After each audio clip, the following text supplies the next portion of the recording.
Queridos irmãos, com muita alegria, eu quero cumprimentar a todos com a paz do Senhor.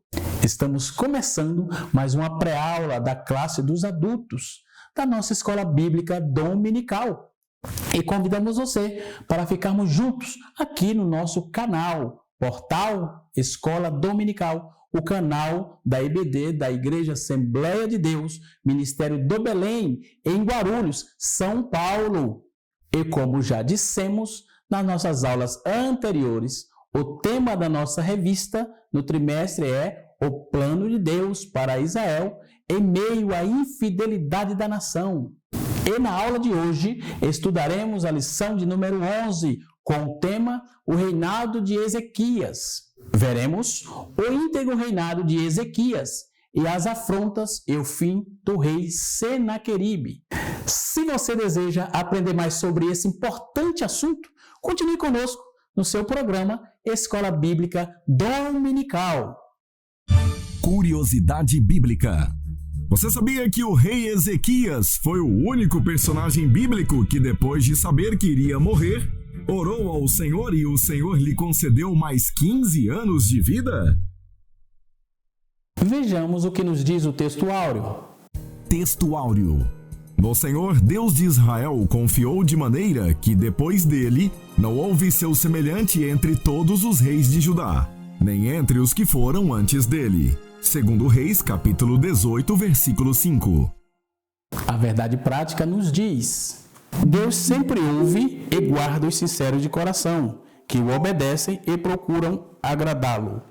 Leiamos a leitura bíblica em classe para a lição de hoje. Acompanhe conosco a palavra do Senhor. Leitura bíblica em classe. Segundo Reis, capítulo 18, do versículo 1 ao 3, versículos 13, 28 e 29. Capítulo 19, versículo 1, do versículo 5 ao 7 e versículos 15, 16, 20 e 21. E sucedeu que no terceiro ano de Oséias, filho de Elá, rei de Israel, começou a reinar Ezequias, filho de Acás, rei de Judá. Tinha 25 anos de idade quando começou a reinar, e 29 anos reinou em Jerusalém. E era o nome de sua mãe Abi, filha de Zacarias, e fez o que era reto aos olhos do Senhor, conforme tudo que fizera Davi seu pai. No ano 14º do rei Ezequias, subiu Senaqueribe, rei da Assíria, contra todas as cidades fortes de Judá e as tomou. Rabsaqué, pois, se pôs em pé, e clamou em alta voz em judaico, e falou e disse: Ouve a palavra do grande rei, do rei da Assíria. Assim diz o rei: Não vos engane, Ezequias, porque não vos poderá livrar da sua mão. E aconteceu que Ezequias, tendo-o ouvido, rasgou as suas vestes e se cobriu de pano de saco, e entrou na casa do Senhor. E os servos do rei Ezequias vieram a Isaías. E Isaías lhes disse: Assim diz o Senhor: Não temas as palavras que ouviste, com as quais os servos do rei da Assíria me blasfemaram. Eis que meterei nele um espírito, e ele ouvirá um ruído, e voltará para sua terra. A espada o farei cair na sua terra. E orou Ezequias perante o Senhor e disse: Ó Senhor, Deus de Israel, que habitas entre os querubins, tu mesmo, só tu és Deus de todos os reis da terra. Tu fizestes os céus e a terra. Inclina, Senhor, o teu ouvido e ouve. Abre, Senhor, os teus olhos e olha, e ouves as palavras de Senaqueribe, que ele enviou para afrontar o Deus vivo. Então Isaías, filho de Amós, mandou dizer a Ezequias: Assim diz o Senhor, Deus de Israel: O que me pediste acerca de Senaqueribe, rei da Assíria, eu o ouvi. Esta é a palavra que o Senhor falou dele: A virgem, a filha de Sião, te despreza, de ti zomba. A filha de Jerusalém meneia a cabeça por detrás de ti.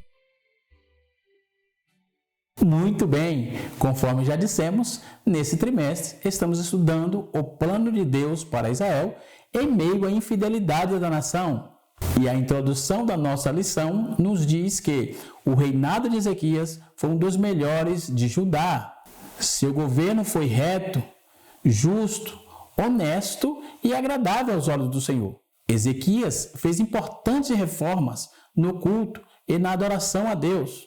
E a partir da destruição dos ídolos de Judá, restaurou todo o sistema religioso, que culminou num grande avivamento para o povo de Deus. Pois bem, vamos passar agora à análise dos tópicos da nossa lição de hoje. Muito bem, meus irmãos, vamos para os tópicos da nossa lição. No tópico 1, nós vamos observar que o justo reinado de Ezequias. O rei Ezequias é apontado como um dos grandes reformistas da Bíblia. Não é? Nós vamos encontrar a história de Israel. Né? Antes mesmo de voltar, de começar a traçar todas as partes da nossa lição, os tópicos, eu quero trazer aqui algumas informações, algumas observações interessantes para o nosso contexto histórico. Vale a pena salientar que Ezequias foi o 13º rei de Judá. E na Bíblia vamos ver 3 pessoas com esse nome.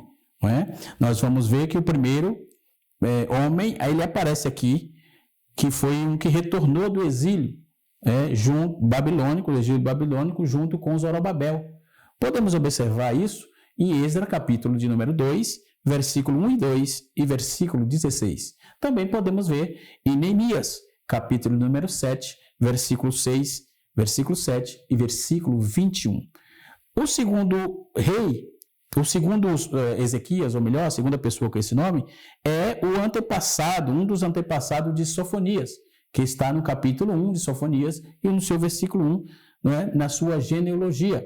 Vamos observar que esse Ezequias era o tataravô de Sofonias. E o terceiro é o rei Ezequias. Há quem diga, que é muito plausível isso, que o segundo e o terceiro, Ezequias, é a mesma pessoa, diga-se de passagem. Não é? Então, voltando dentro do contexto histórico da nossa lição. Ezequias foi um dos notáveis reis de Judá, o rei que governou por 29 anos, né, aproximadamente. É datado de 715 e a 686 a.C. Sua história ficou conhecida na Bíblia não apenas por causa do seu reinado, mas também pela forma como sua vida foi prolongada milagrosamente pelo Senhor. Todos nós sabemos, se não sabemos, vamos agora. Ele estava com uma doença mortal e Deus usou de bondade por meio de uma oração que ele fez. Não é? Diz que Isaías, o profeta, foi até ele e determinou lá um dia que ele ia morrer. Ele orou ao Senhor e Deus deu mais 15 anos de vida. Esses anos que ele viveu, esses 15 anos aí, foi um adendo que Deus deu a ele. Não é? O nome Ezequias significa Javé, ou Yavé, ou Jeová, ou Deus, é minha força. Não é? Ele era filho de Acás, seu predecessor no caso do trono.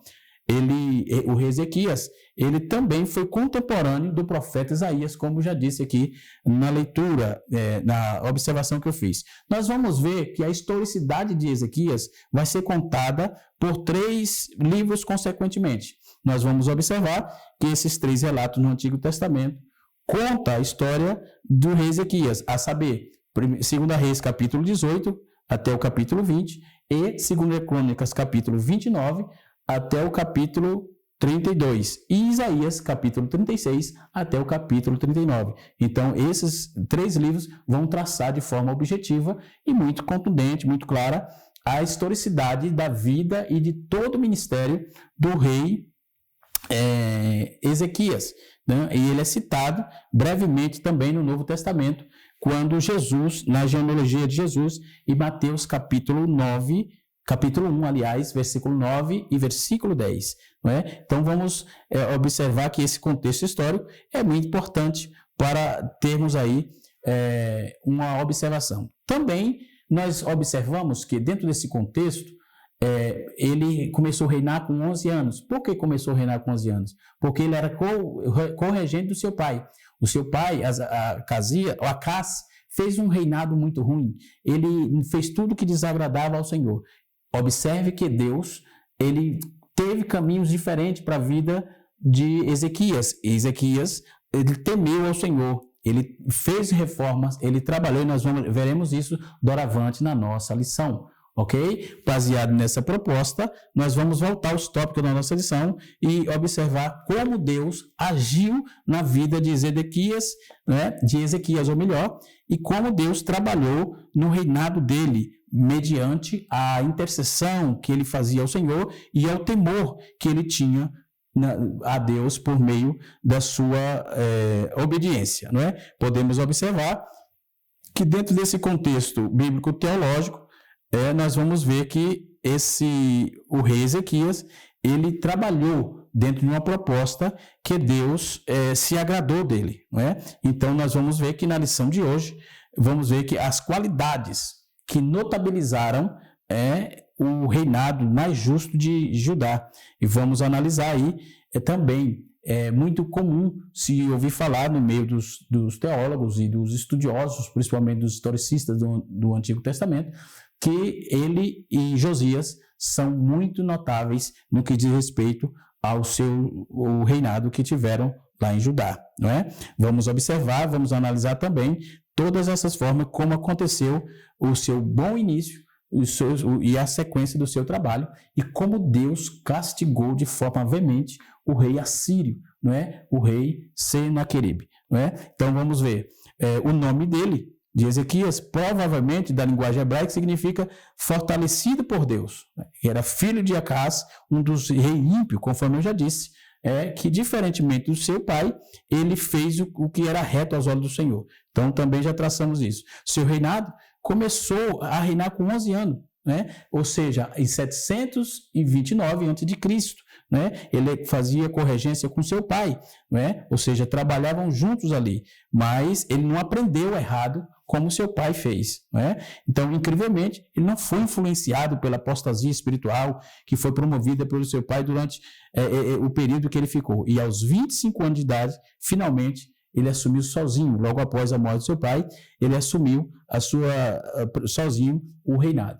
Logo, ele promoveu aí uma reforma das instituições religiosas, o culto a Jeová, a adoração ao Senhor. E isso trouxe para o povo trazendo o povo de volta para a adoração a Deus. Isso é louvável, um trabalho esplendoroso. E podemos observar que todas essas qualidades dele, ele também trouxe aí a restauração, né? Derrubou os altares, né? Nos altos. O que eram os altos? Os altos eram os locais de culto, debaixo das árvores e coisas assim. Ele acabou destruindo tudo isso, porque ele restabeleceu a adoração e o culto ao Senhor Jeová ali em Judá, né? Ele confiava no Senhor, conforme está escrito em 2 Reis, capítulo 18, na nossa leitura bíblica em classe, não é? Que capítulo 18, versículo 3 e 4, não é? E teve aí um relacionamento pessoal crescente com Deus. O relato bíblico nos diz, a Bíblia nos diz que o Senhor, o Deus de Israel, confiou de maneira que depois ele não houve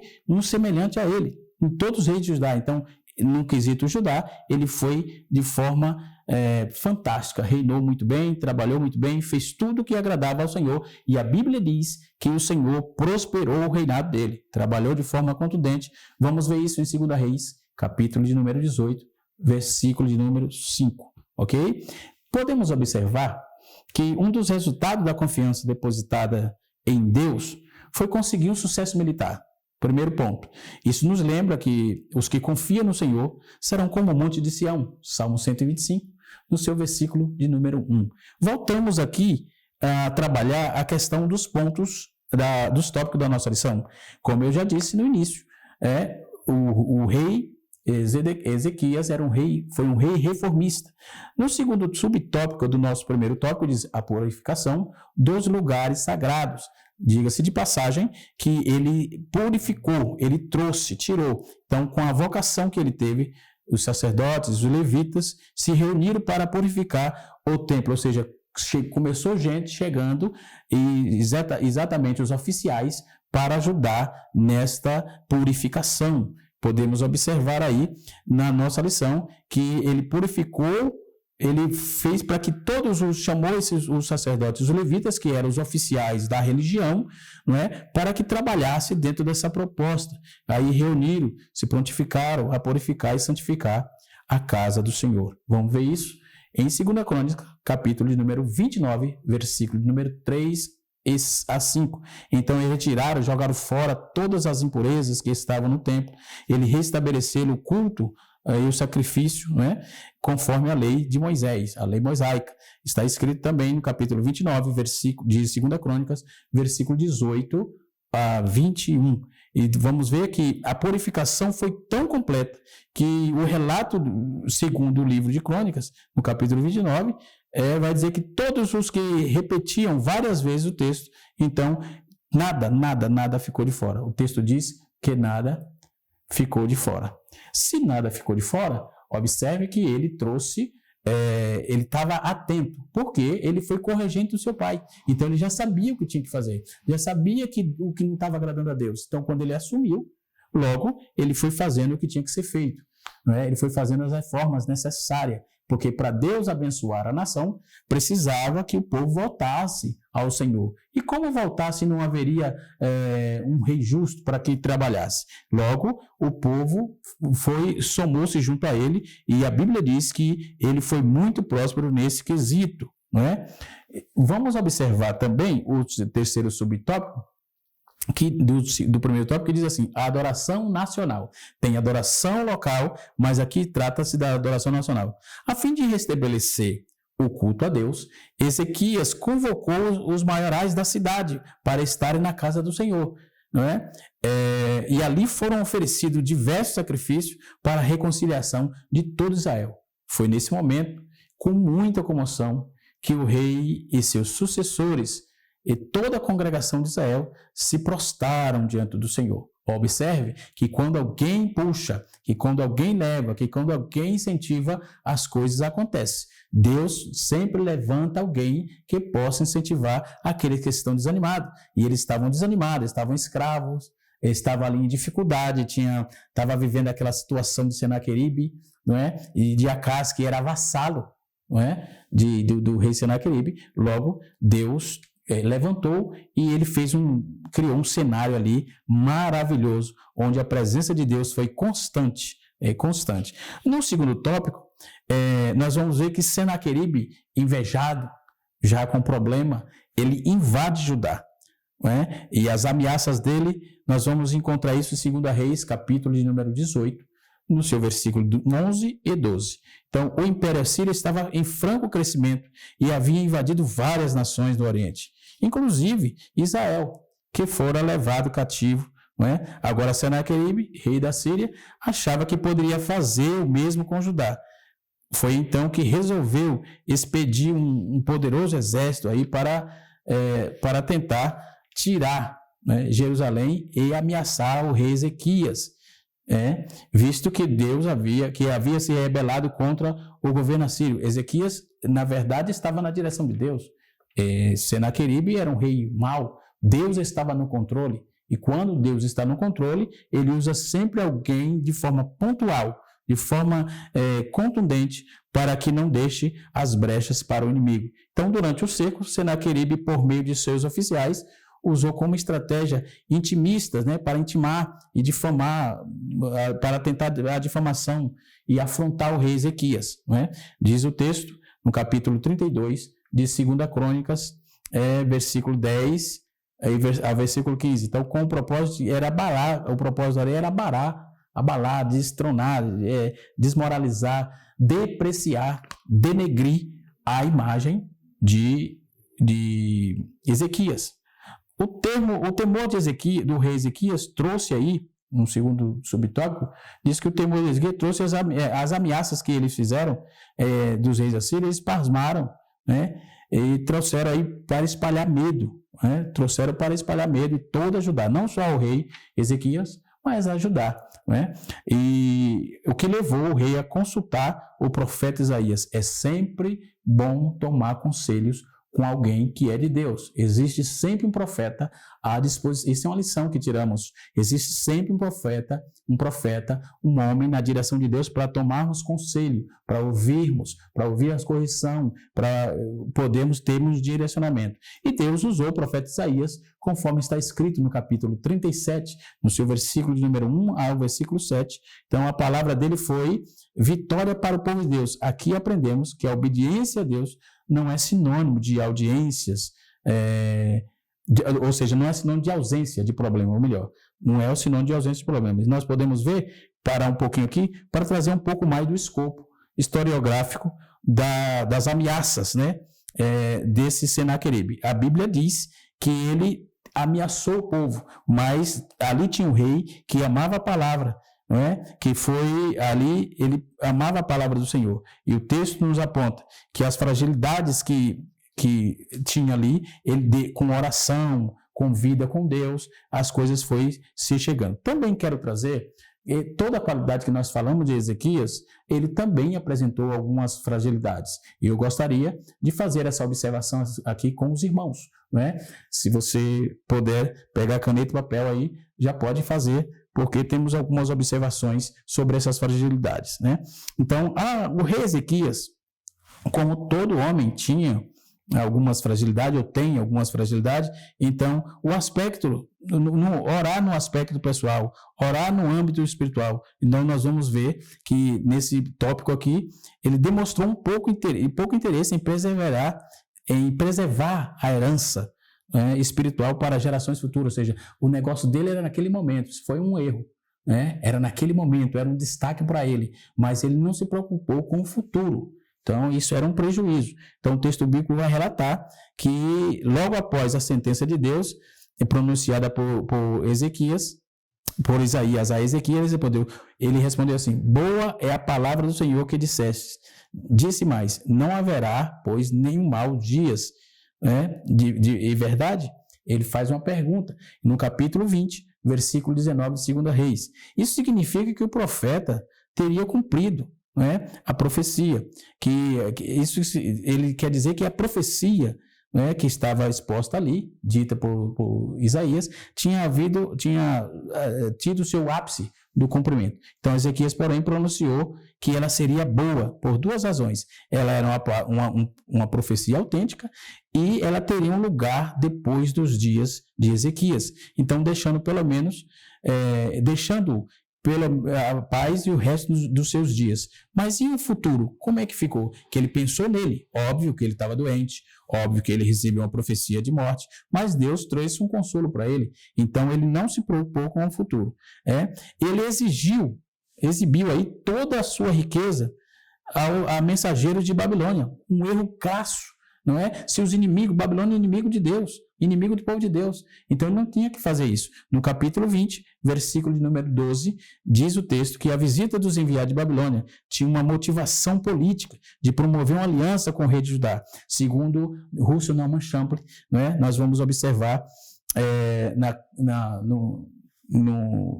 no texto que ele faz o comentário aqui, e eu inseri aqui no nosso rascunho, ele diz que a motivação ali daquelas visitas dos babilônicos era fazer aliança. Irmão, os babilônicos eram inimigo de Deus. E inimigo das coisas que era de Deus. Então, não tinha que fazer. Você pode até receber visita de A ou de B, beleza. Mas não faça acordo com os inimigos daqueles que não falam conforme Deus, que não anda conforme Deus. Isso é perigoso. Isso vai te causar problema. Então, nós vamos ver que ele constatou aí, vamos analisar os eventos que vai constatar ali Jonas e a sugestão daqueles babilônicos era uma aliança contra a Síria. Então Ezequiel recolheu fraternalmente os seus embaixadores e orgulhosamente exibiu o seu tesouro. Não pode fazer isso. Deixava os tesouros lá, tranquilo, é dele, não tinha nada a ver. Aqueles cabras lá, era inimigo, Então, nada lhe ocultou. Então, o rei Ezequias, ele exibiu aí todo o seu tesouro, conforme está escrito no capítulo 20, versículo de número 13, no 2 Reis. Podemos observar que ele revelou orgulho e confiança, Então, esses foram um dos erros dele. Podemos observar, esses erros não ajudaram muito. Ele já estava famoso, tem que ter cuidado com isso. não é? A fama não é mais do que a glória de Deus. Podemos observar que ele estava famoso porque ele obedeceu a Deus e o Senhor foi com ele. Porque se Deus não fosse com ele, então ele não tinha nada. Logo, os méritos não eram dele. No terceiro tópico, nós vamos observar que a oração do rei e o livramento do Senhor. Quando ele recebeu aquelas ameaças e aquela sentença de morte, não é? Ele fez a Deus uma oração. Então, a oração confiante de Ezequias, no nosso terceiro tópico, diz assim: para intensificar ainda mais a sua estratégia de medo, o rei assírio enviou cartas enviadas, atrevidas, aliás, e ameaçadoras. Eu também já tratei desse assunto logo antes aí. Então, a mensagem que exigia era a rendição, não é? Diz que o povo ia tomar urina, que ia comer esterco, e fez aquele auê danado, não é? Tentando trazer pavor, medo, trazer pânico para o povo. Mas Deus trabalha e trabalhou de forma grande. Então, o que vamos aprender com essa lição? Vamos aprender que tudo que Deus faz, ele tem um fim, tem uma finalidade. Deus não joga as coisas ao ar, de jeito nenhum. Nas reformas que ele fez, que Ezequias fez, podemos observar que ele viu o reino destruído pelos assírios, mas entendeu que era o juízo de Deus. Ele viu as cidades vizinhas, que Deus havia também feito um juízo, não é? E ele reconheceu alguns dos mesmos pecados, né? Ele reconheceu que o povo estava fazendo, cometendo alguns dos pecados dos vizinhos de Israel. Logo, ele tratou de cuidar dessa reforma, né? Isso também já tratamos aqui, não é? E podemos observar que eles destruíram os altares dos deuses pagãos. Uma das primeiras atitudes foi quebrar os altares dedicados aos falsos deuses. Inclusive, o que Acaz, seu pai, fizera, ele ergueu, segundo o modelo que havia lá em Damasco, não é? No capítulo 16, versículo 10 a 13 de 2 Reis. Então, Ezequias entendia que a idolatria acarretou severas consequências para Israel. Para quem tem aqui, eu quero indicar aqui a Bíblia de Estudo Pentecostal, para quem ainda não tem, editada pela nossa CPAD, nas páginas 446 e 447. Tem um compêndio de informação e um estudo interessantíssimo sobre idolatria. Se o nobre professor quiser observar na sua Bíblia aí, páginas 446 e 447 da Bíblia de Estudo Pentecostal. Bíblia de Estudo Pentecostal, quase toda a Assembleia tem, né? Quase todas, se não tem, adquiram. Na CPAD já com certeza terá uma promoção excepcional. Que Deus em Cristo abençoe você. Tenhamos cuidado para que os inimigos não nos traga dificuldade no nosso caminhar com Cristo, na nossa vida com Cristo. Que todos os altares, que altar que está lhe atrapalhando? Qual é a vaidade que está lhe trazendo dificuldade? Todos nós sabemos quando estamos certos e quando estamos errados. Todos nós sabemos, o próprio Espírito de Deus testifica. Se estivermos certos, ele testifica positividade. Se estivermos errados, ele testifica a negatividade. Não tenha dúvida. A Bíblia diz que o Espírito de Deus, ele traz uma certa tristeza para aqueles que precisam, né? Então, a tristeza segundo Deus está escrito, né? Então, nós podemos observar que o povo, depois da reforma, voltou a dar o dízimo, não é? Está escrito aqui, ele restaurou o costume dos dízimos, logo após reagiu imediatamente à generosidade do povo. Então, dízimo gera uma bênção, gera generosidade, e o povo se tornou generoso, não é? Então, o dízimo é uma doutrina que perpassa aí os tempos e tempos, desde o Antigo Testamento e até então, né? Então, é um princípio estabelecido por Deus. Nós vamos ver isso em Malaquias capítulo 3, a partir do seu versículo 8, né? Na verdade, eu recomendo sempre que leia Malaquias todo o seu texto, não só o versículo 10, para não ficar isolado. Até porque na epígrafe do texto, ela está falando do mesmo assunto. Então leia e você vai firmar a sua fé de ser uma pessoa generosa na casa de Deus. Ele também restabeleceu, né, a festa da Páscoa. A festa da Páscoa era uma ordenança divina, estritamente aos judeus, né? No capítulo 12, versículo 24 de Êxodo, e também Números, capítulo de número 9, versículo de número 2 e 4, e Deuteronômio capítulo 16. Então, o nome Páscoa significa saltar para cima, ou seja, passar por sobre. Então, ele faz uma referência ao registro bíblico exposto no capítulo 12, no versículo 2 de Êxodo. tá certo? Então não podemos deixar que tudo que Deus acendeu em nós, a nossa adoração, o nosso louvor, que venha outros modelos diferentes, de inimigos, de pessoas que realmente não têm compromisso com a palavra do Senhor. Nos nossos dias, tenhamos cuidado, porque estamos vivendo dias de apostasia. Por que não dizer? Muitos movimentos aparecendo, muitas coisas trazendo aí, tem também um modelo crescendo de forma avassaladora, de avarentos e de desigrejados. Eu chamo de destemplado, e assim sucessivamente. Então, que tenhamos cuidado com esses movimentos novos, com essas formas de culto abruptas, que se criaram. Isso poderia ser bezerros. Nós queremos bezerro ou queremos cordeiro? Que Deus em Cristo nos abençoe, que a boa mão de Deus esteja sobre nossas vidas. Eu quero deixar aqui para você todas as bênçãos, desejar para você todas as bênçãos de Deus sobre a sua vida. Deus abençoe a sua vida, em nome de Jesus. A conclusão da nossa lição de hoje nos ensina que ninguém pode afrontar e zombar do Todo-Poderoso e, ao mesmo tempo, ficar impune.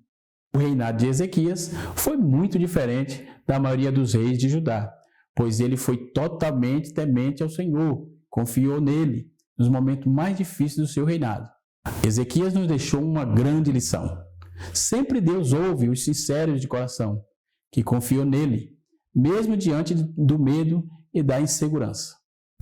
Muito bem, vamos agora fazer um momento de oração.